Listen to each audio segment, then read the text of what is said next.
Bank বিমা সহ আর্থিক প্রতিষ্ঠানগুলোর ঝুঁকি এড়াতে নিরাপত্তা ব্যবস্থা জোরদার করেছে সশস্ত্র বাহিনীর সদস্যরা। অকারণে গাড়ি, রিকশা কিংবা পথচারীদের চলতে দেয়া হচ্ছে না মতিঝিল এলাকায়। শুধু রোগী কিংবা ব্যাংক সংশ্লিষ্টদের চলাচলের অনুমতি রয়েছে। তবে ছুটি থাকায় সাধারণ মানুষরাও আসছেন না ব্যাংক পাড়ায়। গেল বৃহস্পতিবার কোটা সংস্কার আন্দোলনের কর্মসূচি কমপ্লিট শাটডাউনে রাজধানীর বিভিন্ন জায়গায় ছড়িয়ে পড়ে সহিংসতা। নাশকতাকারীরা পুড়িয়ে দেয় দুর্যোগ ভবন, সেতু ভবন, বাংলাদেশ টেলিভিশন সহ সরকারি প্রতিষ্ঠান ও বিপুল সম্পদ। পরিস্থিতি নিয়ন্ত্রণে শনিবার থেকে সারা দেশে জারি হয় কারফিউ।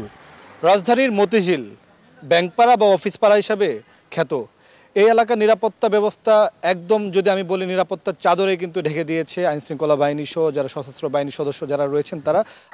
বাংলাদেশ ব্যাংক, সোনালী ব্যাংক সহ দেশের বেশিরভাগ আর্থিক প্রতিষ্ঠানই মতিঝিল এলাকায়, যার নিরাপত্তায় প্রবেশ করতে দেওয়া হচ্ছে না কাউকে। তবে রোগী বা ব্যাংক সংশ্লিষ্টরা পাশ দেখিয়ে পাচ্ছেন ছাড়। এই এলাকার নিরাপত্তায় সশস্ত্র বাহিনীর অবস্থান সহ কিছুক্ষণ পরপর চলছে টহল।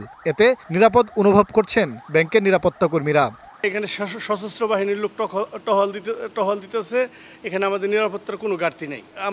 আমরা অনেক সেভে আছি। সাধারণ ছুটি থাকায় এসব প্রতিষ্ঠানের কর্মকর্তা কর্মচারী ও সাধারণ জনগণও খুব একটা চলাচল করছে না এই এলাকা দিয়ে। মোহন ইসলাম, ডিবিসি নিউজ, ঢাকা।